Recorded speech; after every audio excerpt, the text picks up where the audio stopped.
Now the Lord Jesus Christ has become our everlasting heavenly high priest. अब प्रभु यीशु मसीह हमारा सनातन स्वर्गीय महायाजक बना है. ఇప్పుడు మన ప్రభువైన యేసుక్రీస్తు మనకు నిత్యుడైనటువంటి పరలోక ప్రధాన యాజకుడిగా చేయబడి ఉన్నాడు. Constantly interceding and pleading on our behalf that we might be forgiven and restored. और वो बराबर हमारे लिए इस बात के लिए प्रार्थना और दुहाई दे रहा है कि हम हमारी क्षमा की जाए और फिर से हम अपनी जगह में लाए जाए. మనం క్షమించబడటకు బాగు చేయబడటకు క్షమించబడటకు బాగు చేయబడటకు నిరంతరము ఆయన యాజకత్వ సేవను జరిగిస్తున్నాడు. And able to save to the uttermost. क्योंकि वो हमारा पूरा पराकाष्ठा तक उद्धार कर सकता है. ఆయన మనలను తుదమట్టునకు రక్షించుటకు శక్తి గలవాడై ఉన్నాడు. And that's why John the Apostle is seeing him now in chapter 1 wearing a very long beautifully white robe. और स्वास्थ्य यूहन्ना अब उसका दर्शन पाता है प्रभु का, जो कि एक बहुत ही सफेद लंबा बागा पहरे हुए हैं. అందును బట్టి ఇప్పుడు ఈ మొదటి అధ్యాయంలో యోహాను మన ప్రభువును తెల్లని పైనుండి కిందికి దిగువ వస్త్రమును ధరించుకొని సౌందర్యంగా ఉండేది చూస్తున్నాడు. Chapter 1 verse 30. पहला अध्याय 13. మొదటి అధ్యాయము 13వ వచనం. Son of man, clothed with a garment down to the foot, and girt about the paps with a golden girdle. और उन दिवटों के बीच में मनुष्य के पुत्र शरीर का एक पुरुष को देखा, जो पांव तक का वस्त्र पहने और छाती पर सुनहला पटुका बांधे था. ప్రకటన 1:13. ఆయన తన పాదముల మట్టుకు దిగుతున్న వస్త్రము ధరించుకొని రొమ్ముకు బంగారు దట్టి కట్టుకొని ఉండెను. He is not appearing with a crown. तो वहां पर वो प्रकट नहीं हो रहा है एक मुकुट पहने हुए. ఆయన అక్కడ కిరీటము ధరించిన వాడుగా కనబడడం లేదు. Even though he is the king of kings, जो भी वो राजाओं का राजा है, ఆయన రాజులకు రాజై ఉండినప్పటికీ but he is not appearing at this time with those crowns. लेकिन इस वक्त जब वो प्रकट हो रहा है तो उस मुकुट के साथ प्रकट नहीं हो रहा ఈ है. సమయంలో ఆయన అక్కడ ఆ కిరీటముతో కనబడడం లేదు. But he appears as the everlasting high priest for service. लेकिन वो प्रकट हो रहा है उस महायाजक की तरह जो सनातन महायाजक है, जो सेवा के लिए तैयार है. అయితే ఇక్కడ ఆయన నిత్యుడైన ప్రధాన యాజకుడిగా సేవ చేయిస్తూ ఉండేవాడిగా కనబడుతున్నాడు. Because John the Apostle was really wondering about those who had gone astray and left their first love. क्योंकि यूहन्ना अब इनके बारे चिंतित था कि जिनका प्रेम पहला प्रेम चला गया और जो लोग भटक गए, अब उनकी क्या हालत होने वाली है. వాస్తవముగా ఈ అపోస్తులైనటువంటి యోహాను చెదిరిపోయి తమ మొదటి ప్రేమను పోగొట్టుకున్నటువంటి ఆ విశ్వాసులందరి విషయమై ఎంతో చింతిస్తున్నాడు. And Lord gives the answer. और प्रभु इसका उत्तर दे रहा है. ప్రభు దానికి జవాబిస్తున్నాడు. That is not by teaching and rebuke they are going to be restored.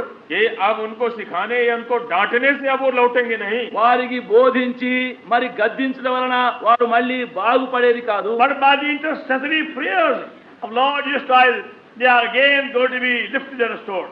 लेकिन प्रभु मसीह के बिचवाई करने वाली प्रार्थना के द्वारा वो फिर से उठाए जाएंगे और लौटा दिए जाएंगे. అయితే మన ప్రభువైన యేసుక్రీస్తు యొక్క నిరంతరము విజ్ఞాపన సేవ మూలముగా వారు బాగు చేయబడి మళ్ళీ పైకెత్తబడదు. And that's why those who are truly born again, और इसीलिए जो सचमुच जिनका नया जन्म हुआ है, అందును బట్టి ఎవరెవరైతే నిజముగా తిరిగి జన్మించినారో, even though they may fall in some horrible sin, कि जो भी वो किसी बुरे जिन्होंने पाप में भी गिर पड़े, వారు ఏదో ఒక భయంకర పాపములో పడిపోయినను, and they may remain in their sin for some time, और उसी पाप में कुछ देर तक पड़े भी रहे, కొంతకాలం వరకు అదే పాపములో పడి ఉండినా they'll find the stirring of the Spirit going on in them constantly.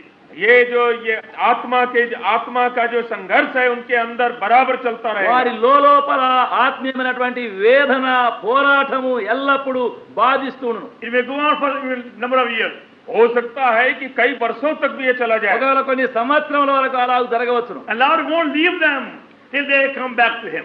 और प्रभु उनको छोड़ेगा नहीं जब तक कि वो वापस नहीं लाए जाएं. వారు తిరిగి ఆయన యొద్దకు వచ్చే పర్యంతము ప్రభు వారిని వదిలిపెట్టడు. He won't pull them by the ear or by the hair. तो अब प्रभु उनको खींच के नहीं लाएगा, कान खींच के चाहे बाल पकड़ के, ప్రభు వారిని చెవి పట్టో వెంట్రుకలు పట్టో లాగడు. But He will pull them by His prayer. लेकिन अपने प्रार्थना की शक्ति से उनको तान के लाए. అయితే ఆయన ప్రార్థన మూలముగా వారిని లాగి తెచ్చును. And that's why many backsliding believers have been restored after many years of backsliding. इसी वास्ते कितने कितने विश्वासी जो पिछड़ गए थे वर्षों के बाद फिर वापस चले आए। అందును బట్టి విశ్వాసఘాతకులైనటువంటి అనేక విశ్వాసులు అనేక సంవత్సరముల తర్వాతనే విశ్వాసఘాతకం నుండి తిరిగి వస్తున్నారు. Even though their friends and fellow believers gave up every hope of their restoration. जो भी कि उनके मित्र उनके संगी विश्वासी सारा भरोसा छोड़ चुके थे कि अब कभी नहीं लौटेगा वो। ఒకవేళ వారి స్నేహితులు వారి బంధువులు ఇక ఆశనే వదులుకొని వారిని విడిచిపెడతారు. Now there is no hope for that such a person. तो उन्होंने कहा कि ऐसे आदमी के लिए अब कोई आशा नहीं है। ఇక ఈలాంటి వారి విషయం ఇంకా ఏ ఆశ ఏ నమ్మకమే లేదని Fallen so low. क्योंकि वो इतना नीचे गिर पड़ा है कि अब कोई उम्मीद नहीं। వాళ్ళు ఎంత అధోస్థితిలో పడిపోయినారు, ఇక నమ్మిక లేదు. And that's how many believers also forsake other believers too. और इसीलिए कितने कितने विश्वासी हैं जो अपने दूसरे ऐसे गिरे हुए संगी विश्वासियों को छोड़ देते ఆ हैं। విధముగా అనేక విశ్వాసులు పడిపోయినటువంటి అనేక విశ్వాసులను వదిలిపెడుతున్నారు. But Lord Jesus won't forsake them. लेकिन प्रभु यीशु उनको नहीं छोड़ देता है। అయితే ప్రభువైన యేసుక్రీస్తు వారిని వదిలిపెట్టడు. In one sanatorium, there was one patient, very hard-hearted patient. तो एक सेनेटोरियम में एक बीमार था लेकिन उसका दिल बड़ा कड़ा था। ఒక శానిటోరియంలో ఒక క్షయవ్యాధి రోగి తన హృదయం చాలా కఠినమైనదిగా ఉంది. He would not listen to anything about God. तो परमेश्वर के बारे जरा भी कुछ सुनना नहीं मांगता था। దేవుని విషయం చెప్తే ఒక్క మాట కూడా వినడానికి ఇష్టం లేదు. One lady used to go to sanatorium for the gospel and visiting once a week or once a month. तो हफ्ते में एक दफा या महीने में एक दफा एक स्त्री जो थी जाती थी मुलाकात के लिए और सुसमाचार सुना देने के लिए। ఒక స్త్రీ అక్కడ ఆ శానిటోరియంకు వారమునకు ఒక పర్యాయము మాసమునకు ఒక పర్యాయము వెళ్లి సువార్త పుస్తకములు తీసుకొని పోయి చెప్పేది. But that man won't pay any attention. लेकिन वो आदमी ऐसा था कि इन बातों के ऊपर कुछ ख्याल ही नहीं करता था। అయితే ఆ మనుషుడు ఏ మాత్రం ఒక్క మాట కూడా గమనించేవాడు కాదు. Even though she gave him many things. कि जो भी कि वो उस स्त्री ने बहुत कुछ उसको दिया फिर भी ఒకవేళ ఆమె ఎన్నెన్నో వస్తువులు ఎన్నో ఆ మనుషుడికి ఇచ్చి ఉంటుంది. He paid no attention. उसने ध्यान दिया ही नहीं। అయితే ఆ మనుషుడు ఏ గమనం మాత్రమే లేదు. The lady also had one small girl about 10 years old. और तब उस स्त्री के पास भी एक 10 वर्ष की लड़की थी। ఆ స్త్రీకి 10 సంవత్సరముల వయసు గల ఒక పిల్లవాడు ఉన్నాడు. One night in a family prayer, they were having their prayer. तो एक दिन वो कुटुंब प्रार्थना कर रहे थे। ఒక రాత్రి వారు కుటుంబ ప్రార్థన జరిగిస్తున్నారు. And that night, she never mentioned the name of that man. और तो उस रात को उस आदमी का नाम वो प्रार्थना करते वक्त नहीं ली। మరి ఆ రాత్రి ప్రార్థనలో ఆ మనుషుని యొక్క పేరు ఎత్తలేదు. And the small girl said, और तब ये छोटी लड़की ने उसको टोक दिया। అప్పుడు ఆ చిన్న పిల్ల అడిగింది, Mother, you have forgotten to pray for that man in the sanatorium. कि माँ तुमने तो वो आदमी जो सेनेटोरियम में बीमार है उसके लिए प्रार्थना करने को भूली गई। అమ్మ అక్కడ శానిటోరియంలో ఉన్నటువంటి ఆ మనుషుని విషయం నీవు జ్ఞాపకమే చేయలేదు, ప్రార్థించలేదు. She said, there is no hope for him. No. I know you to pray anymore. तो उसकी माँ बोली कि अब उसके लिए कोई उम्मीद नहीं है, उसके लिए प्रार्थना करने में क्या फायदा है। అప్పుడు ఆ తల్లి అన్నది ప్రార్థించే వలన ప్రయోజనమే లేదు, ఆ మనుషుడు ఇంకా ఆ విషయం ఏ నమ్మికే లేదని చెప్పి I have given him up. तो हम तो छोड़ दिया। నేను ఇప్పుడు ఆ మనిషిని వదిలిపెట్టాను. And the girl said, और तब लड़की ने कहा అప్పుడు ఆ పిల్ల చెప్పింది ఏమంటే, has the Lord Jesus also given him up? कि क्या प्रभु यीशु मसीह भी उसको अब छोड़ दिया है। ఏ ప్రభువైన యేసుక్రీస్తు కూడా ఆయనను వదిలిపెట్టినాడా? And she couldn't answer that question. और तब वो माँ जो है उसका जवाब दे ही नहीं सकती। అప్పుడు ఆమె ఏమి జవాబు చెప్పలేకపోయింది. Anyway, the small girl went to sleep. और तब वो इतना कह के लड़की तो चली गई सोने के సరే लिए। ఆ పిల్ల తర్వాత నిద్రపోయింది. But the mother could not sleep. लेकिन उसकी माँ अब सो ही नहीं सकती है। అయితే తల్లికి నిద్ర రాలేదు. She again prayed, फिर वो प्रार्थना करने लगी, మళ్ళీ ఆమె ప్రార్థన Lord, చేసింది. forgive me and give me a new burden of prayer for that man.